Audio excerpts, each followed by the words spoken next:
guys, welcome back to TSL's YouTube channel. My name is Zahraa and I'm an LPC LLM graduate from the University of Law. On this channel we offer a range of tips for law students, law graduates and aspiring solicitors. So if this is of interest to you, then please feel free to subscribe to stay tuned for more videos. In this video, I'm going to be sharing with you my revision tips, mainly relating to the LPC core practice area exams. So I'm going to be sharing with you how I actually prepared for those exams. Now, at the time I did the CPA exams, the pandemic struck, and so my exams were online based and proctored by an invigilator. The good thing about an online exam, in my opinion, was that I was less nervous and I had more time to prep and kick my nerves down. The other thing that I found quite beneficial was that due to being a very quick typer, I was able to add more detail to my answers. The downside to an online exam, well, online proctored exam really, was the idea of knowing that an invigilator had their eyes on you and on every move that you made, literally. What I also found particularly irritating was the fact that I had to ask for permission every time I needed to go to the bathroom, and also that prior to going to the bathroom and upon returning from the bathroom, before I was actually able to continue with my exam, I had to give a 360-degree panoramic view to the invigilator.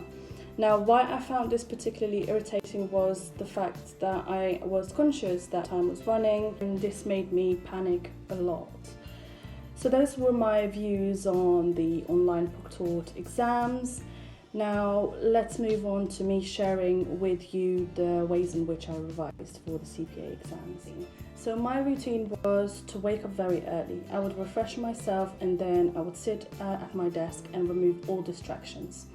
My way of going about removing distractions was to make sure I hide my phone away. So I would literally tell my 9-year-old son to hide my phone. I would put it on silent and I would tell him to hide it for me and not give it to me until I would have my little break. So if you're in the same position where you feel like your phone distracts you the most, then hide it.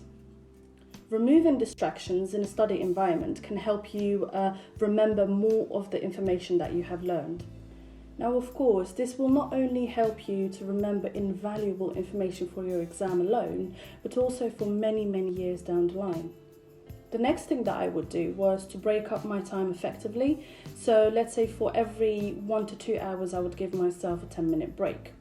So try giving yourself 10-minute or 15-minute break, however long it is. Just do make sure that you do give yourself a little break between every 1 or 2 hours, whatever you prefer. If you don't know this, studies have shown that taking regular break can help you retain more information and also increase productivity. Next, I had made myself a timetable, and that timetable included a breakdown of everything I needed to do and by when I needed to do it. So create a timetable, a revision timetable, which will include a breakdown of everything that you need to do and when you need to do it. Then tick these tasks off as you go along. And more importantly, stick to this timetable as much as possible. The satisfaction of ticking off your completed tasks will help you stay motivated, and it will also make you feel on top of your revision timetable. Make revision fun. Be creative. Being creative about your revision is a big part of staying motivated. So as you can see, it's all about motivation. Now, whether you learn from designing colourful flashcards, whether you learn from designing colourful revision notes, etc. I like very detailed and colourful notes. Some people like flowcharts, some people like flashcards. It just varies, but it's flashcards and flowcharts and tables, all of that don't work for me. I like to sit and write very, very thorough notes. This is how I revised.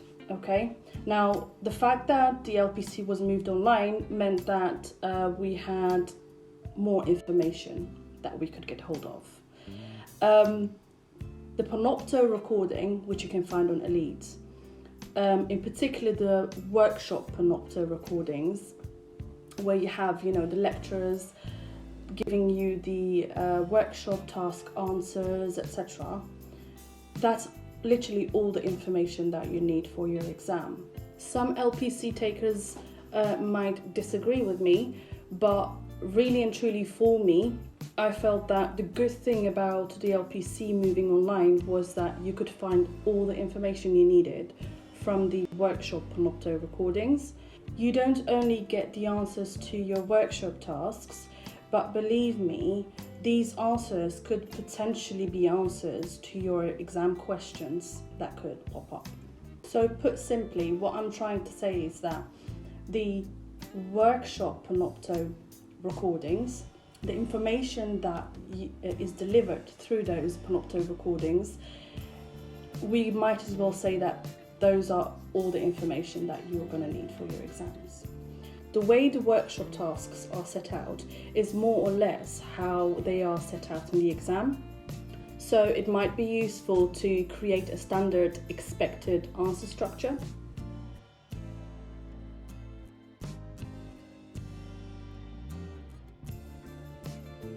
I would also recommend having a look at any exemplars or past papers. Having a look at these papers or using them during your exams will ensure that you cover all the important points when answering your questions. The fact that the Panopto recordings may have all the information that you need for your exams does not necessarily mean that you should not familiarize yourself with the topic.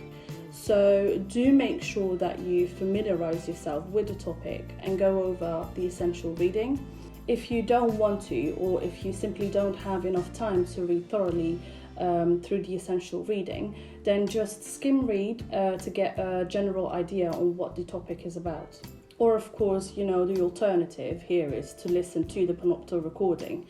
But in terms of the reading, the reason why I'm saying this is because it's so important that you actually tab and highlight the key areas. This is so important, guys. Just in case something comes up on the exam that you are not familiar with and you don't know how to answer.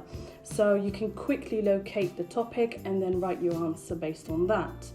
This is why it's important to familiarize yourself with the topic and to tab and highlight the key areas, so that if something pops up in the exam that you feel like you've not covered before, then at least you know what the question relates to, and then you could quickly navigate through your book and answer the question. Also, if you are not aware by now, you are allowed to copy text from your textbook, from the online lecture scripts, from sample papers, so you are allowed to copy and paste. So in the exam, if you are running out of time or you're panicked, then you can just copy and paste whatever text you could locate. The final tip that I could give to you guys relates to the MCQs. So if you feel like you've not had enough time to read thoroughly through the essential reading, and as a result you are not well prepared for the MCQs, then a trick might be to look at the specimen answers. And in the specimen answers you will find MCQ questions and answers to these questions. What I found was that in the actual exam, the MCQs were very similar to these specimen questions, specimen MCQ question. So if you have the specimen exam to hand, it will be very useful during the exam. So if a question pops up and you really don't know the answer could actually be there in the specimen exam. Okay then guys, this brings me to the end of my video on LPC revision tips. I hope it's been useful to you. Thank you so much for watching and best of luck. Bye!